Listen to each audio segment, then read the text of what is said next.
जय जय माता दी। ओम नमः शिवाय। आप सबका बहुत बहुत स्वागत है एकमात्र ऐसे चैनल पे जहाँ पे आपको सिर्फ और सिर्फ परम सत्य, सनातन और सिद्ध सात्विक प्रयोगों को बताया जाता है।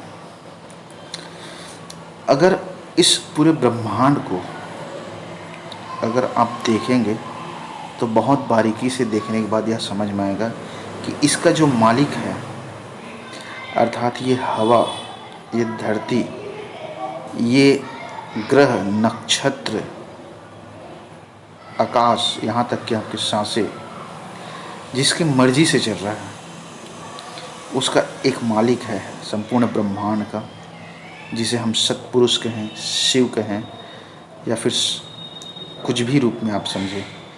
उस मालिक को पाना और उसे अपने पास लाना एक मानव जीवन के लिए समझ जब बहुत बहुत बहुत पुण्य का काम है। ये कई पुण्यों के बाद शिव का दर्शन हो सकता है। तो सौभाग्यशाली है वो लोग जो वीडियो को देख रहे, क्योंकि इसमें सबसे सरल और सहज उपाय बताऊंगा, जहां से आप पूर्ण रूप से इस संपूर्ण सृष्टि के मालिक को जान जाएंगे, उसे पालेंगे। आप अपनी कल्पना की शक्ति का प्रयोग करके खुद सोचिए, वह पल कैसा होगा जिस पल में संपूर्ण ब्रह्मांड का मालिक, अर्थात जिसकी मर्जी से यह हवा चल रही, जिसकी मर्जी से धरती अपनी स्थिरता को बनाए रखा है, जिसकी मर्जी से आसमान से बादल होते, जिसकी मर्जी से दिन और रात होते हैं, वह मालिक अगर साक्षात आपके साथ खड़े हो तो यकीन मानिए इस पूरे ब्रह्मांड के अंदर उससे सौभाग्यशाली घटना कोई भी नहीं हो सकता।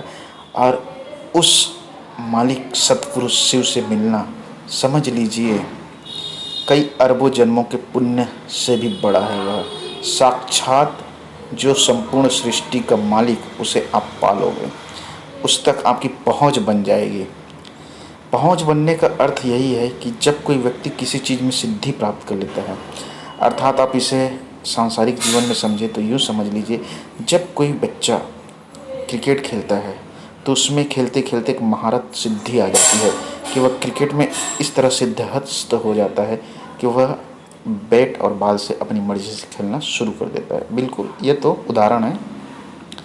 संपूर्ण सृष्टि के मालिक को पाने के लिए जो सरल क्रिया आप करोगे, समझ लीजिए आप इस दुनिया के अंदर जब तक जीना चाहेंगे तब तक जी सकते हैं, और वह भी ऐसे जिएंगे सम्राटों की तरह।